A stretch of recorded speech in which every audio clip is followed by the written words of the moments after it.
ఒక చిన్న పల్లెలో రామాపురం అనే ఊరు ఉండేది. ఆ ఊరి చివర ఒక పాత బంగ్లా ఉండేది. ఆ ఇంటి దగ్గరికి రాత్రివేళ ఎవరూ వెళ్ళేవారు కాదు. ఎందుకంటే అక్కడ ఒక అమ్మాయి భూతం ఉందని అందరూ చెప్పుకునేవారు. కాని ఆ భూతం చాలా విచిత్రం. అది మనుషులను భయపెట్టడం కన్నా బిర్యానీ తినడానికే ఎక్కువ ఇష్టపడేది. ఆ భూతం పేరు మందాకిని భూతం. మందాకిని భూతానికి బిర్యానీ వాసన వస్తే చాలు, ఎక్కడ ఉన్నా అక్కడికే వెళ్ళిపోయేది. ఒకరోజు ఊరిలో రమేష్ అనే అబ్బాయి కొత్తగా ఒక చిన్న హోటల్ పెట్టాడు. ఆ హోటల్ పేరు రమేష్ స్పెషల్ బిర్యానీ. రమేష్ చేసే బిర్యానీ వాసన చాలా దూరం వరకు వెళ్తుండేది. ఆ వాసన పాత బంగ్లాలో ఉన్న మందాకిని భూతానికి కూడా చేరింది. భూతం ఒక్కసారిగా లేచి, అయ్యో! ఎంత మంచి బిర్యానీ వాసన అని ఆనందించింది.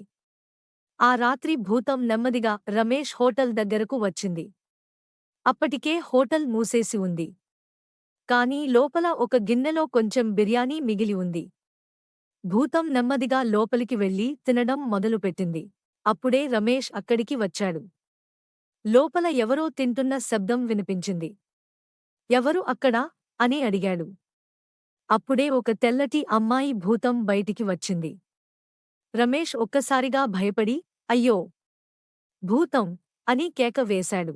కాని ఆ భూతం నవ్వుతూ, భయపడొద్దు. నాకు బిర్యానీ అంటే చాలా ఇష్టం. అందుకే వచ్చాను అని చెప్పింది. రమేష్ ఆశ్చర్యపడి, భూతానికి కూడా బిర్యానీ ఇష్టమా?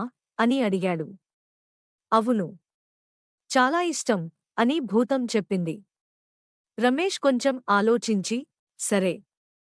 ఇకపై ప్రతిరోజూ హోటల్ మూసే ముందు నీకోసం ఒక ప్లేట్ బిర్యానీ పెడతాను అన్నాడు.